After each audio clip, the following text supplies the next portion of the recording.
Petra Šinigoj. Numbers are a result, not a goal. She never planned to become CEO. When offered the role 10 years ago, her first answer was no. Yet she went on to grow the company from 70 people to nearly 300 across 3 markets. Once I commit to something, I don't want to back down, says Petra Šinigoj, CEO of Seyfor Adriatic. We would like to inform you that this voice recording was created by artificial intelligence. Why did you initially turn down the CEO offer? Mainly because of my family. I had 4 young children at the time, and my husband travelled a great deal, so I was at home alone.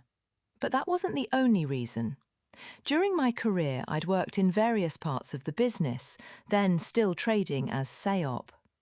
It always mattered to me to truly understand the full picture, not just the surface. The processes our software supports and the value it delivers to clients. You sign contracts and call customers, knowing the product well enough to sell it, but not always well enough to truly understand it. That wasn't enough for me. So I took my own path.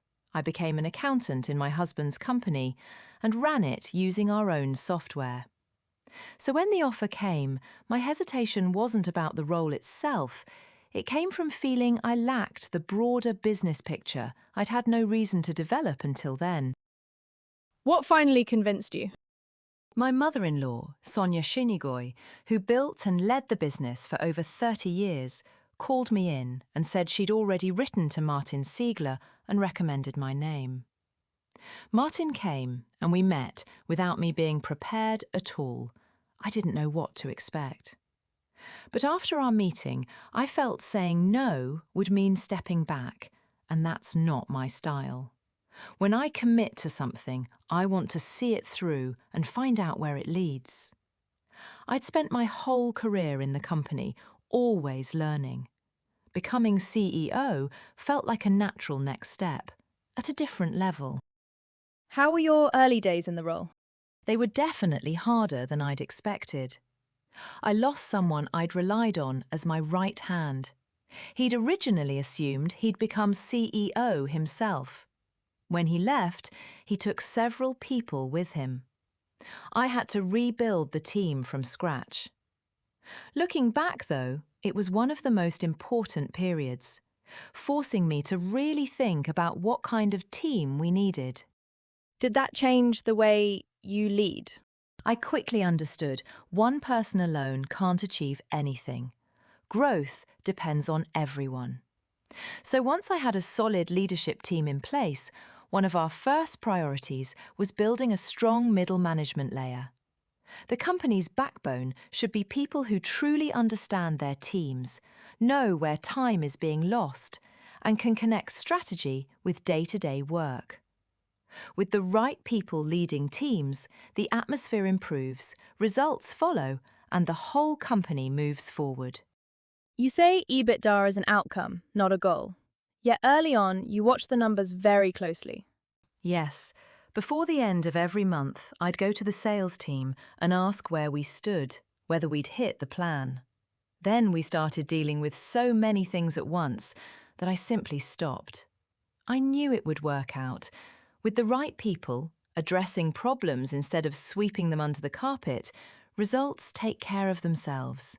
Engaged employees look after customers. Happy customers deliver results. The numbers are a consequence, not something you manage. Your growth combines organic expansion with acquisitions. What was hardest in entering new markets? Building the team, every time. Whether we grew organically or via acquisitions, we quickly discovered that nothing works without the right people. You need product owners with local knowledge, people who understand the legislation and the market. That can't be imported from elsewhere. At first glance, markets like Croatia or Serbia may look similar to Slovenia.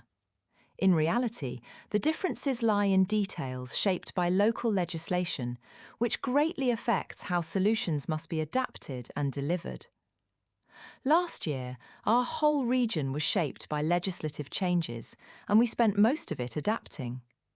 Today, we have over 30 people in both Croatia and Serbia, and each market generates roughly €2.5 million a year. That only works because we built strong local teams. What have you learnt about acquisitions as a once-acquired company? I've learnt you must understand the culture of the company you're buying and never force change. Listen, accept, be patient. If a company succeeds, there's a reason for it. I always tell the owners of the companies we approach the same thing. We want you to stay with us as long as possible. The people who got the business this far can take it further. That was true for us. We promise it to every company we take on. How do you keep culture together across 3 countries and nearly 300 people? 3 or 4 times a year, we hold a company-wide gathering for the whole of Seyfor Adriatic's, Slovenia, Croatia and Serbia. We share numbers, events, challenges. And we share values, stability, partnership and kindness. But connection doesn't only emerge at these larger gatherings. Teams collaborate daily, in regular product meetings and in sales and support sessions, staying aligned and learning from one another. We also do the small things. On International Women's Day, every woman found a personal note on her desk. In September, we run a Workplace Wellbeing Week. And my door is always open. Literally. If anyone feels they're being treated unfairly, they can come to me. I say this to everyone across all 3 markets. We haven't mentioned AI yet. How do you see it today? As a threat or opportunity? I'll admit that at first I was afraid. Today, I see it only as an opportunity. We decided that's how we would approach it. We created a group of 50 AI ambassadors, people who have the space to explore where AI makes sense in our products and processes. We are beginning to build internal capabilities and to integrate AI directly into our solutions. AI will shape our future, and we want to drive it, not react to it. What would you tell your younger self, knowing what you know today? To enjoy it more. I tell colleagues the same. Don't fear mistakes. Everything can be sorted out. Looking back, it all turned out well. But I haven't fully learnt that myself. I'm working on it. What's next for Seyfor Adriatics? I see huge opportunities. In Croatia, we've become an e-document provider. Monetization comes in the second half of the year. We're preparing the same for Slovenia. We're building a web-based solution to take on Odoo. We currently have 2 hot acquisition targets, with Martin involved in both. In short, our potential is far from exhausted. And that is the best feeling a company can have. Thank you very much.